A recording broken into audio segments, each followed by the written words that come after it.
Dr. Yichuan Zhang has been passionate about AI since the start of his PhD university in Edinburgh back in 2010. Since the first year of his PhD, he started to publish several papers on Boltzmann machines and approximate interference at one of the most influential AI conferences, near IPS.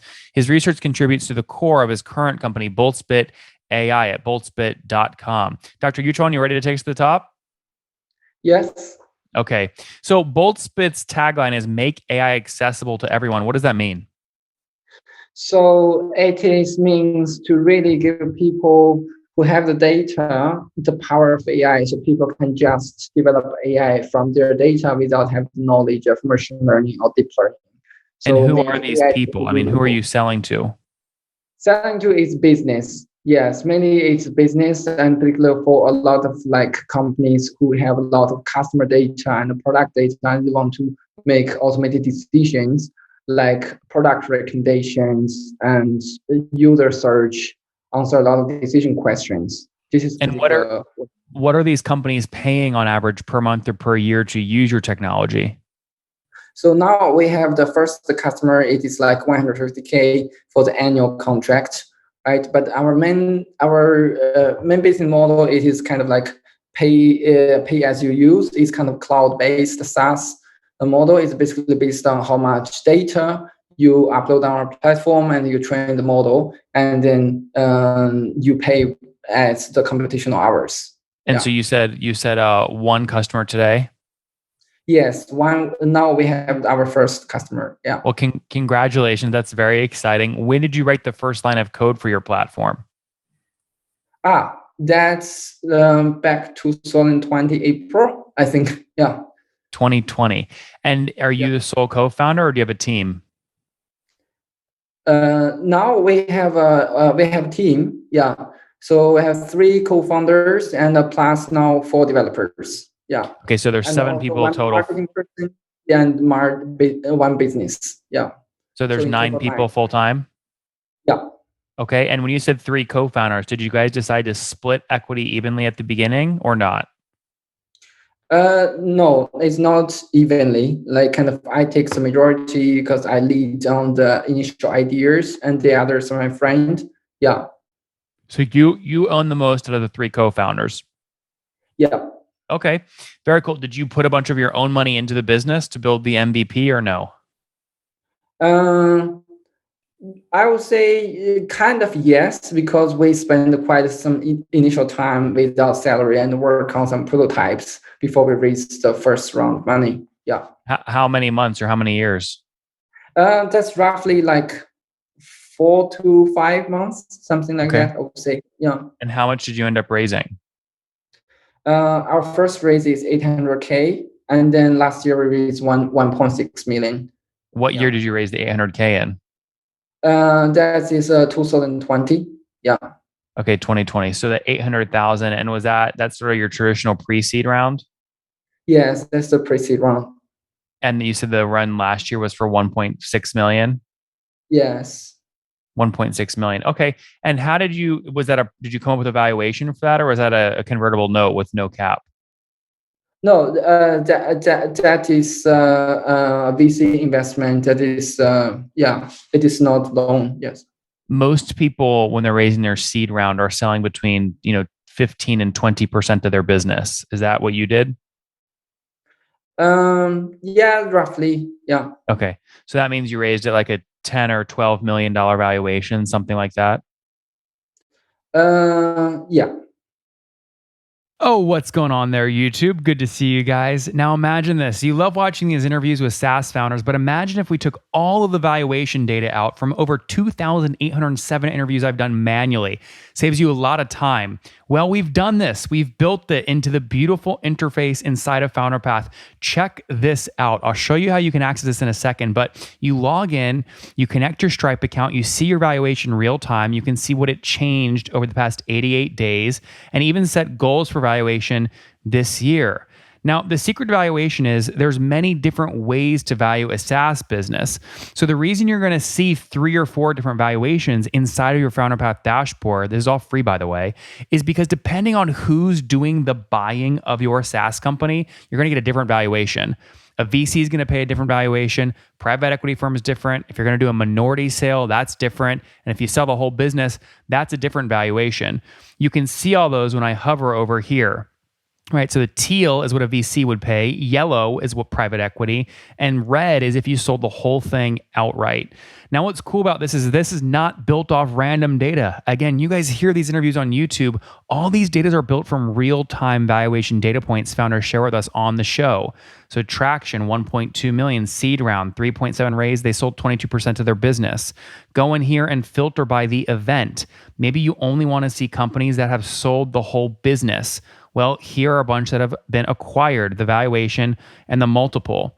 Maybe you're going out right now and you're raising your seed round. Well, go in here and look at all this recent seed deals that went down, what they raised, what valuation they raised at, and what percent that they sold. There's never been a larger data set of SaaS valuations than what you can get now inside of FounderPath, and we're thrilled to bring it to you. All right, we're going to go back to the YouTube video here in a second, but if you want to check this tool out, if you want to jump in and sign up, you can check it out for free to get your valuation at this link, founderpath.com/products/valuations. Or if you go to founderpath.com and hover over products, click on get your valuation here and go ahead and sign up to give it a whirl. Again, all that valuation data live right inside the platform. I hope to see you there. All right, let's jump back into the interview. Okay, was that fair? Do you think that was a good valuation or bad valuation?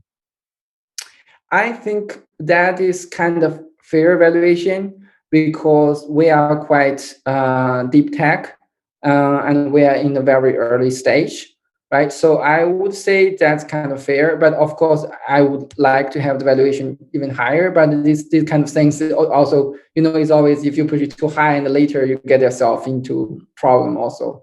So we try to balance this in the best way. Yeah. And so monthly recurring revenue today, it sounds like is about $12,500 or about $150,000 a year from one customer. Yeah, roughly like that. Yeah. How did you land the first customer? That's a very big first deal to land. How'd you find the customer? So we found it very luckily by our connections, and it is also something like very specific niche vertical that is we know the problem pretty well, right? So this is why we still like really try to use this early success to figure out to discover more markets, more similar customers. Well, what is that use case? This first use case you're building? It is for search engine technology. So basically use generative AI to automatically pass different type of documents, not only text, image, can be mixed, and then combine those information together, allow user to interactive search. So you're not just giving an image, you can even highlight which part of the image that is using this most relevant. And this is something special we developed. Did you have to buy a very large data set to feed your initial sort of panel data set to grow your algorithms, your AI, et cetera? Where did you get the initial data set to train your models on? The initial data set, this is a good thing of generative AI because it can learn on any data itself. So we use a lot of public data set. And a lot of generative AI trained on a very public data set. Like what? Can you name a few of those data sets?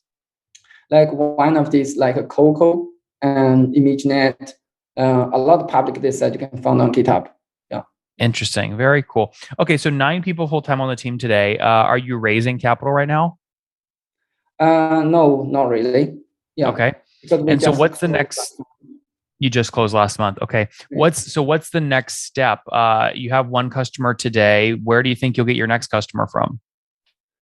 We are exploring different verticals now for the next customer. We don't know that exactly yet, but we're actively searching on that. Which verticals are you exploring, or is it all search? No, we are trying to explore different vertical, right? And like financial, fintech is one, and also digital marketing is another one. Mm-hmm. And what does exploring those markets look like? Are you looking for partners in those spaces?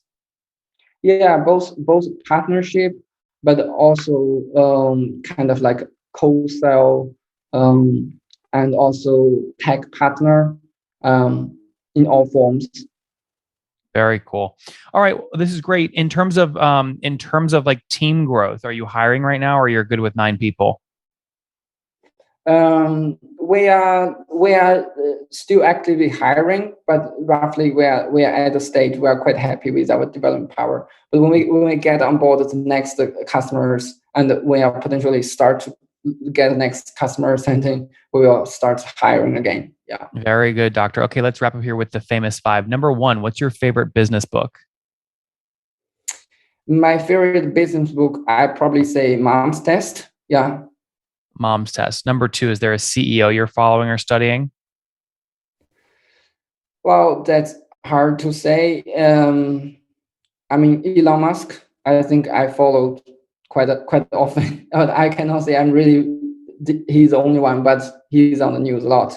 Yeah. Number three, what's your favorite online tool for building Boltzbiz?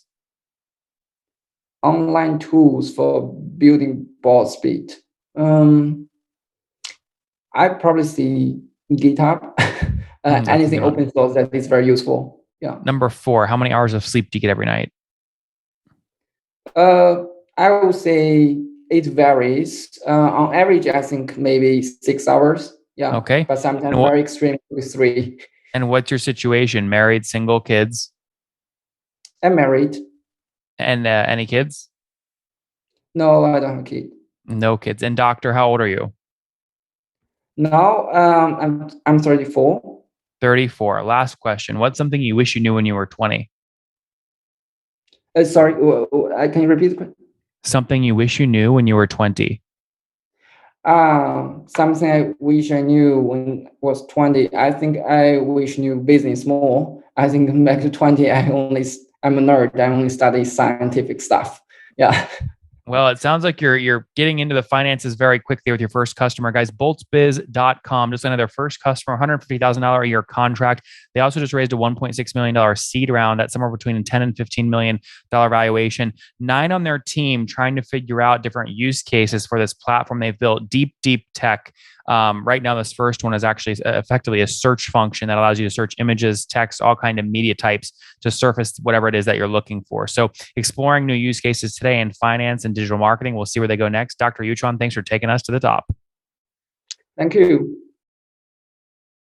One more thing before you go. We have a brand new show every Thursday at 1 p.m. Central. It's called Shark Tank for SaaS. We call it Deal or Bust. One founder comes on, 3 hungry buyers, they try and do a deal live, and the founder shares back-end dashboards, their expenses, their revenue, ARPU, CAC, LTV, you name it, they share it. And the buyers try and make a deal live. It is fun to watch every Thursday, 1 p.m. Central. Additionally, remember, these recorded founder interviews go live. We release them here on YouTube every day at 2 p.m. Central. To make sure you don't miss any of that, make sure you click the subscribe button below here on YouTube, the big red button, and then click the little bell notification to make sure you get notifications when we do go live. I wouldn't want you to miss breaking news in the SaaS world, whether it's an acquisition, a big fundraise, a big sale, a big profitability statement, or something else. I don't want you to miss it. Additionally, if you want to take this conversation deeper and further, we have by far the largest private Slack community for B2B SaaS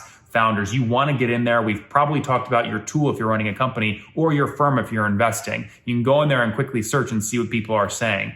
Sign up for that at nathanlatka.com/Slack. In the meantime, I'm hanging out with you here on YouTube. I'll be in the comments for the next 30 minutes. Feel free to let me know what you thought about this episode. And if you enjoyed it, click the thumbs up. We get a lot of haters that are mad at how aggressive I am on these shows, but I do it so that we can all learn. We have to counter those people. We got to push them away. Click the thumbs up below to counter them and know that I appreciate your guys' support. All right, I'll be in the comments. See ya.